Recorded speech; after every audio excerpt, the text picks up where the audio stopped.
نے شعر لکھا، بڑا کچھ آپ نے حاصل کیا، آج کیوں نہ ہو مدینے والے کا تذکرہ کر لیا جائے، آج کیوں نہ ہو مدینے والے کی شان میں نعت لکھ لیا جائے۔ آپ نے نعت لکھنا شروع کیا، آپ نے نعت لکھنا شروع کیا، پیارے آقا صلی اللہ تعالی علیہ وآلہ وسلم کی زندگی مبارک کا تذکرہ کیا، کسی شعر میں معراج کا تذکرہ کیا، کسی شعر میں چہرہ وضحا کا تذکرہ کیا، کسی شعر میں میرے آقا کے ہاتھ مبارک کے معجزات کا واقعہ بیان کیا، کسی شعر میں میرے آقا کے مختلف معجزات کو بیان کیا، کسی شعر میں میرے آقا کے قدموں کا ذکر کیا، یوں میرے آقا کے پورے حلیہ مبارک کا ذکر کیا۔ پھر میرے آقا کے توسل سے آپ نے اشعار لکھنا شروع کیا، میرے آقا کے وسیلے سے اللہ کی بارگاہ میں دعائیں مانگنا شروع کی۔ پھر یہاں سے کہ آپ ایک شعر لکھتے ہیں، یا اکرم الخلق مالمن الوذ به سواک عند حلول الحادث العممی، کہ اے دنیا کی سب سے معزز ذات، آپ کے سوا میرے پاس کوئی ایسی ذات نہیں جس کی بارگاہ میں جا کر میں کچھ مصیبتوں کے وقت کچھ کروں، کچھ مانگوں۔ کیوں؟ میرے رب نے فرمایا وَلَوْ أَنَّهُمْ إِذْ ظَلَمُوا أَنفُسَهُمْ جَاءُوكَ فَاسْتَغْفَرُوا اللَّهَ وَاسْتَغْفَرَ لَهُمُ الرَّسُولُ لَوَجَدُوا اللَّهَ تَوَّابًا رَحِيمًا، کہ اے مسلمانوں، جب تم اپنی جانوں پر ظلم کر بیٹھو، جب اپنے آپ پر ظلم کر بیٹھو، گناہ ہو جائے تم سے، تو کیا کرو؟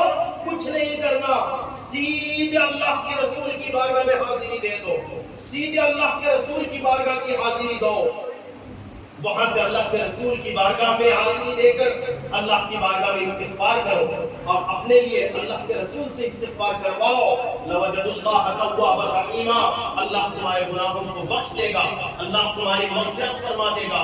اسی عقیدے کے ساتھ امام بصوری نے یہ شعر لکھا، یا اکرم الخلق مالمن الوذ به سواک عند حلول الحادث العممی، یا رسول اللہ، اے دنیا کے سب سے معزز ذات، آج آپ کی بارگاہ میں حاضری دیے ہیں، آپ کے علاوہ مصیبتوں میں کوئی کام نہ آنے والا ہے، آپ کی بارگاہ میں حاضر آئے ہیں۔ یوں آپ اللہ کے رسول کی بارگاہ میں گڑ گڑاتے جاتے، گڑ گڑاتے جاتے، شعر لکھتے جاتے، شعر لکھتے جاتے، ایک شعر میں جا کے اٹک جاتے، آگے کلام نہیں لکھ پا رہے تھے، آگے کلام نہیں لکھ پا رہے تھے،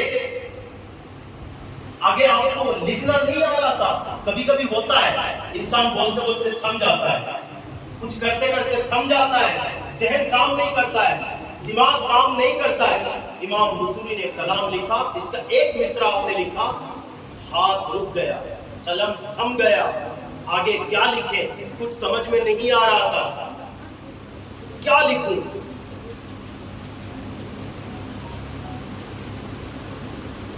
اب قسمت پنگڑائی لائی،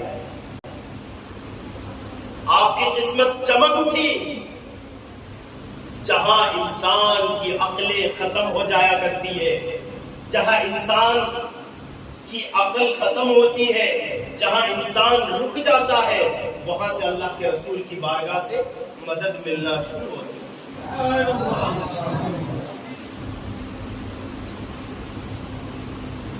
وہاں سے اللہ کے رسول کی بارگاہ سے مدد ملنا شروع ہوتی ہے۔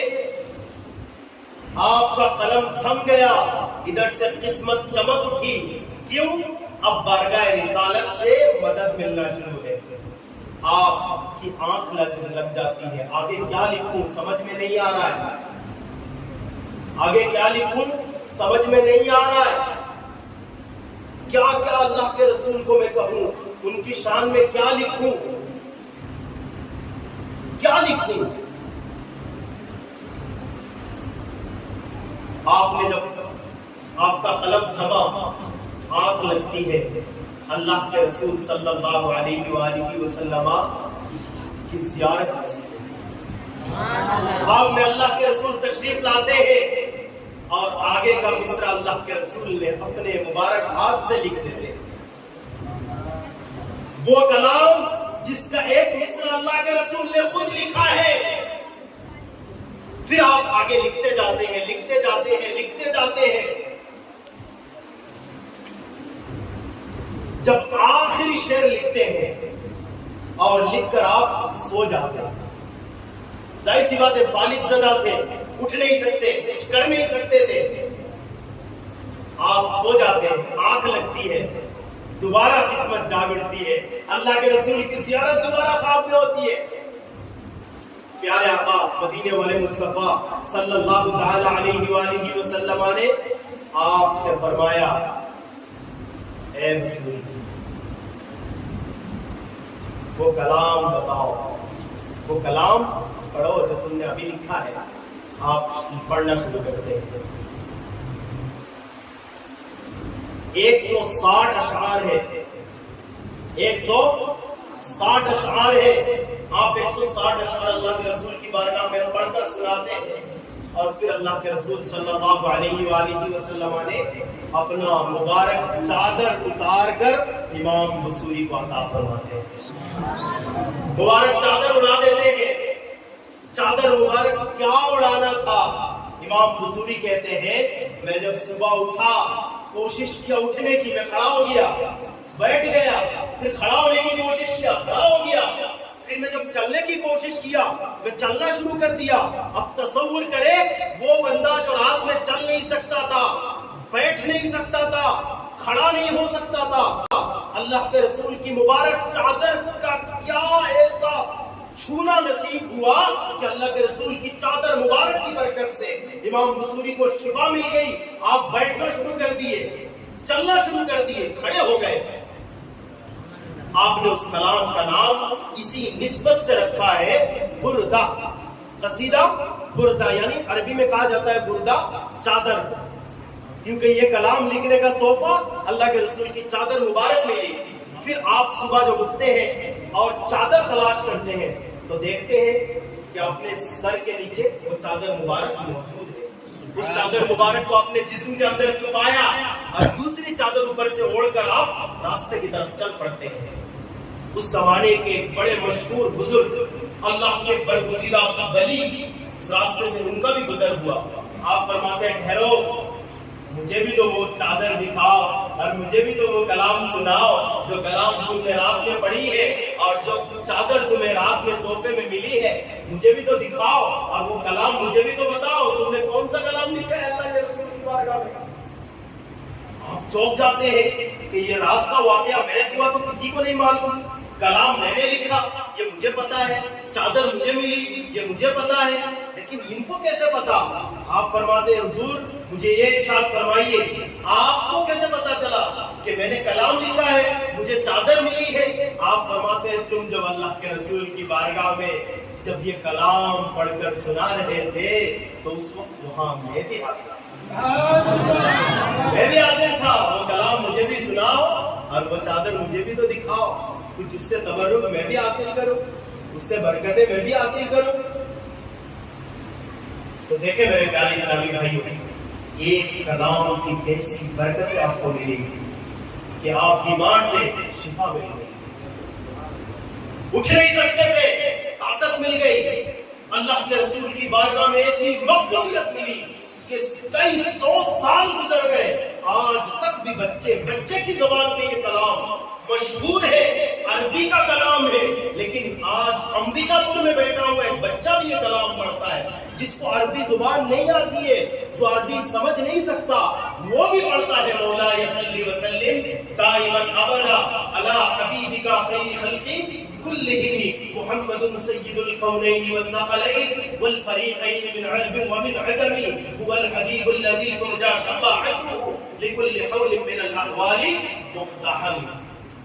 یا اللہ کے رسول کی بارگاہ سے جب انسان کو تحفہ ملتا ہے اور انسان کو جب مقبولیت اللہ کے رسول کی بارگاہ سے ملے، پھر انسان اس کے لیے ضروری نہیں ہے اس کا زندہ رہنا، اس کے لیے ضروری نہیں ہے اس کا موجود ہونا، جہاں وہ موجود نہیں ہوتا ہے اس کا ذکر وہاں بھی ہو جایا کرتا ہے۔ امام بصوری کو جاننے والے امام بصوری کو ہوتی ہے جب انسان اپنے جان و دل سب کچھ وہاں پیش کرنا چاہتا ہے، تبھی تو آپ نہ کہتے ہیں جان و دل ہوش و خرد سب تو مدینے پہنچے، تم نے ہی چلتے رضا سارا تو سامان گیا۔ یہ عشق کی انتہا ہوتی ہے، اللہ کے رسول سے محبت، اللہ کے رسول سے عشق، یہ انسان کے ایمان کا حصہ ہے۔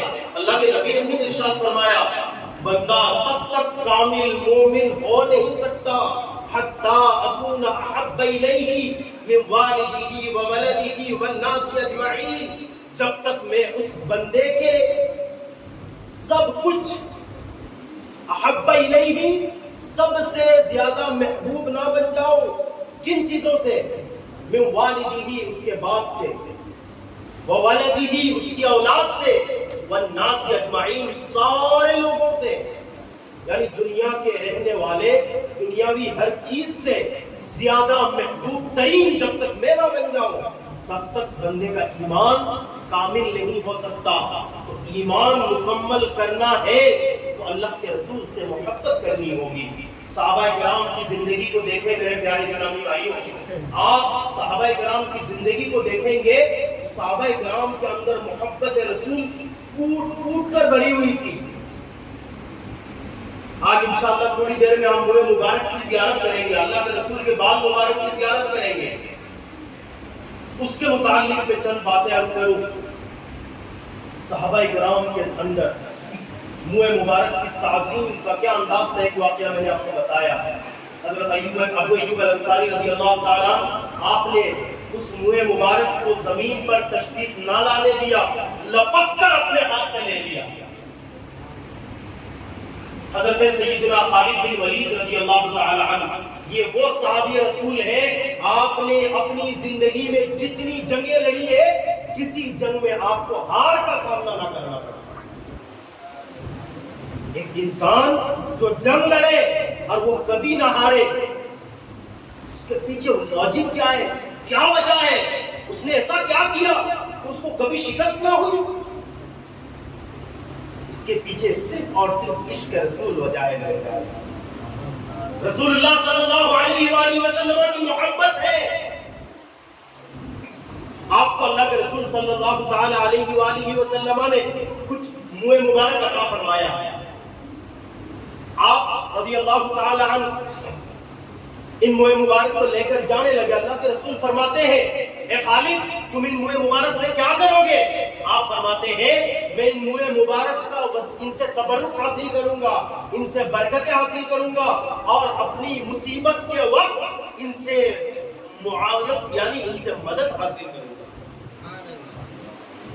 ان سے برکتیں لوں گا اور مصیبت کے وقت ان سے مدد لوں گا. اللہ کے رسول نے منع نہیں فرمایا، یہ نہیں فرمایا کہ تم میرے سے منسوب مجھ سے منسوب چیزوں سے تبرک حاصل نہیں کر سکتے، موئے مبارک تمہاری کوئی مدد نہیں کر سکتے، یہ آپ نے نہیں فرمایا، بلکہ آپ نے لے جانے کی اجازت دی.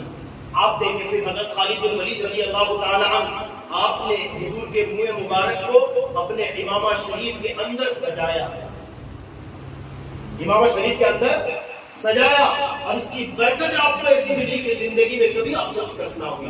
ایک جنگ کے دوران آپ گھوڑے سے اتر کر زمین پر ٹہلنے لگے. کچھ صحابہ کرام کہتے حضور آپ کو ڈر نہیں لگتا؟ ادھر جنگیں چل رہی ہے، لوگ مارے جا رہے، آپ کیا ڈھونڈ رہے، کیا ہو گیا آپ کو؟ آپ فرماتے ہیں میں جنگیں جس چیز کی وجہ سے جیتتا ہوا ہے اب تک وہ چیز آج میرے سر پہ نہیں ہے. کیا نہیں ہے؟ آپ کے سر پہ امامہ شریف نہیں تھا، اور اس امامہ شریف کے اندر جو منہ مبارک تھا وہ آج میرے ساتھ نہیں ہے، اسی لیے مجھے ڈر ہے کہ یہاں شکست کا سامنا نہ کرنا پڑے. میرے جان سے زیادہ عزیز وہ منہ مبارک ہے. وقت گزرتے کے ساتھ ساتھ آپ کے بچوں کی امی لے کر پہنچ جاتی ہے آپ کے امامہ شریف، اور پھر آپ اپنے سر مبارک پہ امامہ رکھتے ہیں، اور اس کی برکت ایسے ظاہر ہوئی کہ جب جتنا مشکل تھا آپ نے جیسے ہی سر مبارک پہ امامہ شریف کا تاج سجایا، منہ مبارک کی ایسی برکتیں ظاہر ہوئی کہ تھوڑی دیر میں جنگ کا ماحول بدل گیا. اب تک جو لگ رہا تھا کہ مسلمان ہار کا سامنا کرنا پڑ سکتا ہے مسلمانوں کو، حالات بدل گئے. تھوڑی دیر میں مسلمانوں کو جیت مل گئی الحمدللہ. حضرت خالد بن ولید رضی اللہ تعالیٰ عنہ یہ منہ مبارک کی برکتیں دی آپ کو. اللہ کے رسول صلی اللہ تعالی علیہ وآلہ وسلم سے منسوب ہر چیز اسی طرح متبرک ہوا کرتی ہے، اسی طرح بابرکت ہوا کرتی ہے. حضرت ام سلمہ مومنوں کی ماں، آپ کا میں منہ مبارک کے تعلق سے کچھ باتیں کر کے انشاءاللہ میں اپنے بات کو ختم کروں گا. حضرت ام سلمہ رضی اللہ تعالی عنہ آپ کے پاس کچھ منہ مبارک ہے جو آپ اپنے پاس رکھی تھی.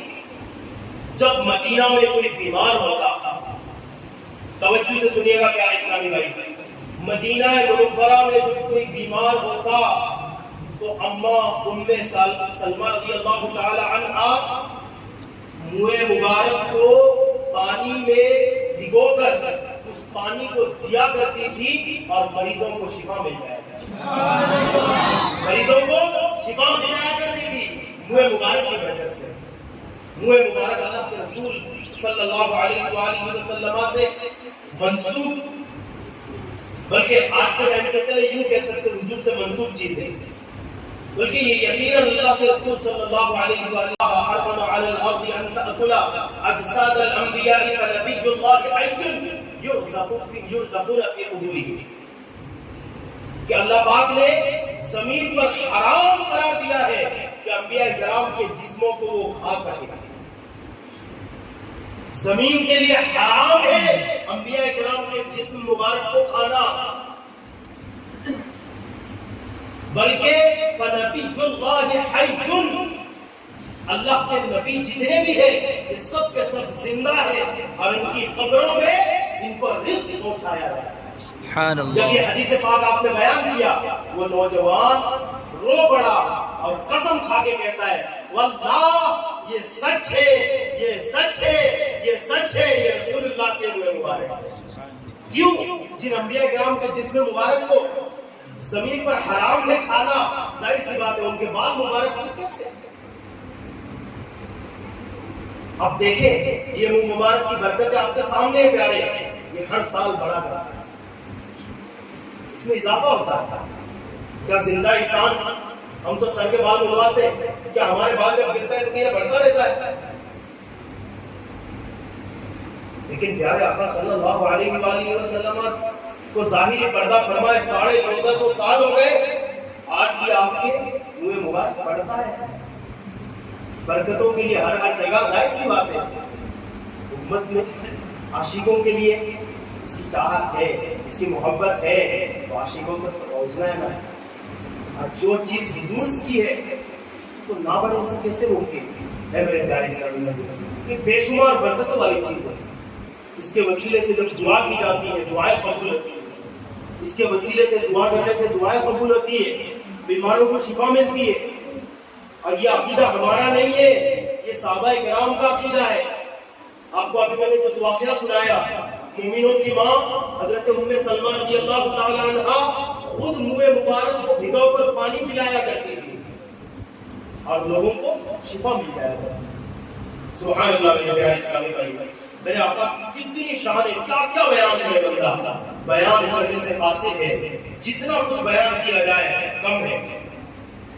حضرت سیدنا امام احمد بن حنبل کروڑوں حنبلیوں کے امام ہیں، جن کے فالوورز کروڑوں میں موجود ہیں۔ آپ کا بڑا پیارا عمل مبارک بتاتا ہوں۔ آپ رضی اللہ تعالی عنہ کے پاس ایک منہ مبارک ہے، آپ منہ مبارک کو کبھی اپنے ہونٹوں پر رکھ کر چومتے، کبھی آنکھوں پر رکھتے، اور بیماری کی حالت میں منہ مبارک کو پانی میں ڈال کر دھو کر پانی سے شفا حاصل کیا۔ یہ ہمارے علماء کرام کا عقیدہ تھا۔ تو پیارے اسلامی